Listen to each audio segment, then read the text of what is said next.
everyone. Welcome to Plug in Jamaica. And we have here a very special guest, Mr. Andy Latham, the founder of Salvage Wire.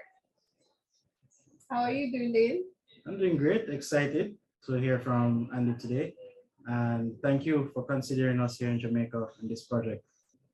It's a pleasure to be here. Thank you. Right. So you said project. Andy, could you explain your purpose for this visit? What project are you working on? I was invited here by a couple of companies, JPS Foundation, the Heart NSTA Trust, and Green Solutions, to help them bring together training for electric and hybrid vehicle technicians. And this is the first bunch of technicians that have been trained in Jamaica to work on electric and hybrid vehicles. And what we've done is we've done training for them, but we've also trained them to then go out and train first responders and other electric and hybrid vehicle technicians. And the aim over the next few months is that they're going to be training potentially up to 400 people over the next number of months in electric and hybrid vehicle technology and how to deal with these vehicles either in a service or repair or maintenance setting, or also in an emergency response setting in the event of an accident or something of that nature. Definitely. So the impact of this training will definitely be exponential. Very much so. Very much so. And I think this will help persons feel a lot more secured about getting an electric vehicle, because that's one of the questions you get from time to time. Who does the maintenance? What is needed for maintenance? It's a question that popped into my head just now. Electric vehicle maintenance. It's significantly less than ICE vehicles. Could you speak to the maintenance that's needed for EVs?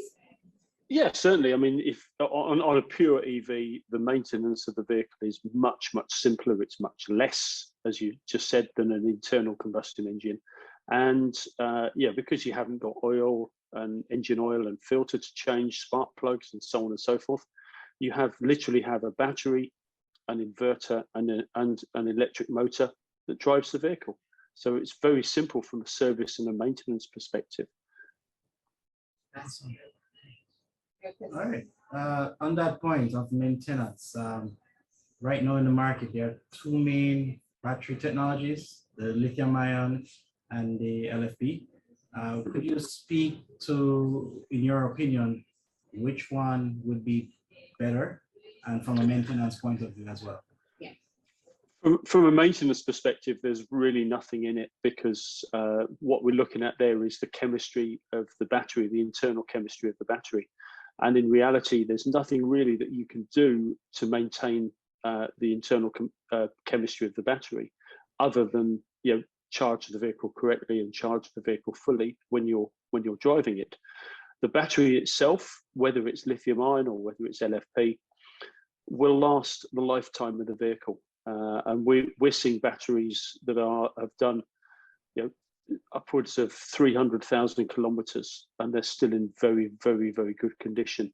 So they're lasting the lifetime of the vehicle. There's really nothing to do other than look after the vehicle and charge it properly. Okay. A follow-up question to that, Andy. Can you tell us some tips you will give a new EV owner for maintaining good battery health? Best practices. Yeah, some best practices. Yeah, best practices is obviously a couple of things here. Really, is rapid charging of these batteries. Whilst it's very convenient, if you're on a long journey, try and avoid constant rapid charging, because constant rapid charging could degrade and damage the battery.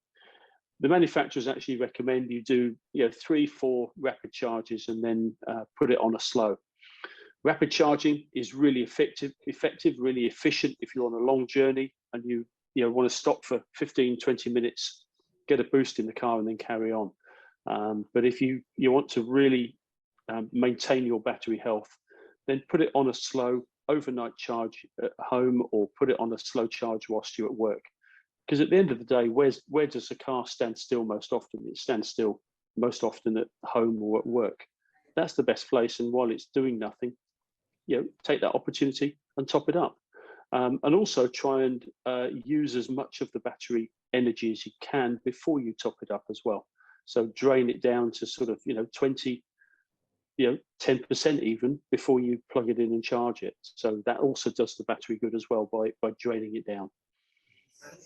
Okay, I kind of do that now by default because I have a long commute to work and back. So when I get home, it's about 10%. 10%. So. Sometimes the dashboard is just like, it's like, I'm not gonna make it.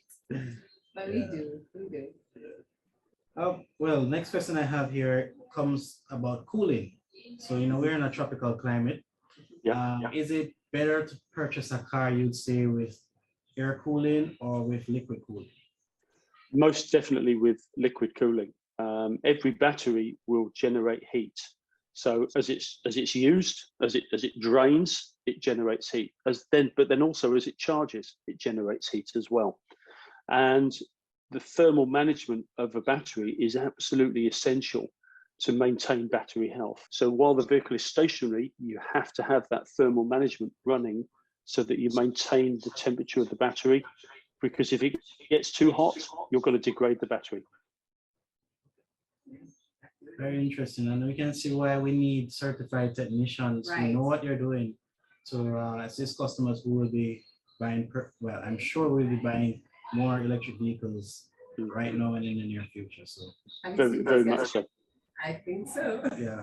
Before we go, I mean, we didn't give Andy a chance to let us know what Salvage Wire is about. We can share that information for all our viewers. Yes, certainly.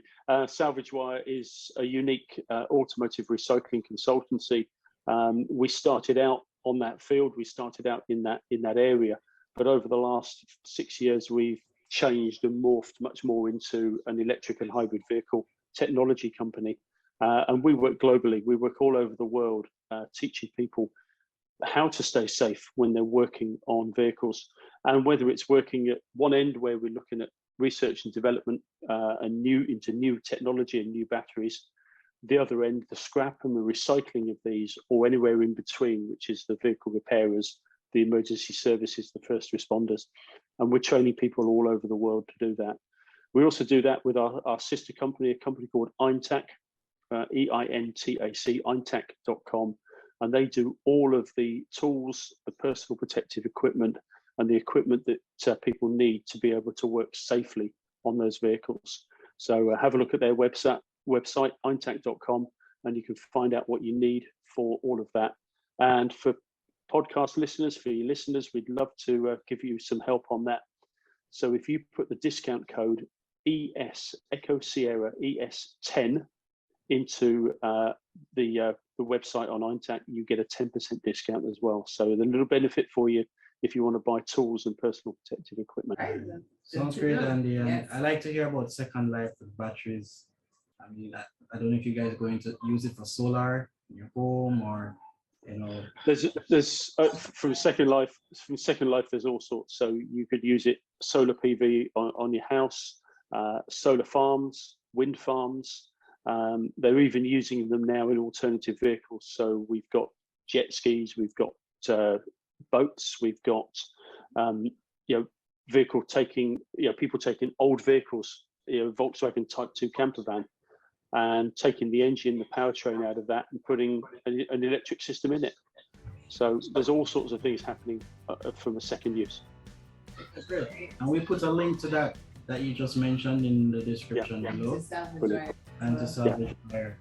Again, great, Andy, for having us tonight. And we look forward to great things from this program, and love to chat with you again sometime. Brilliant. It's been a pleasure talking to you, and have a great evening. Thank you, everybody. Thank you.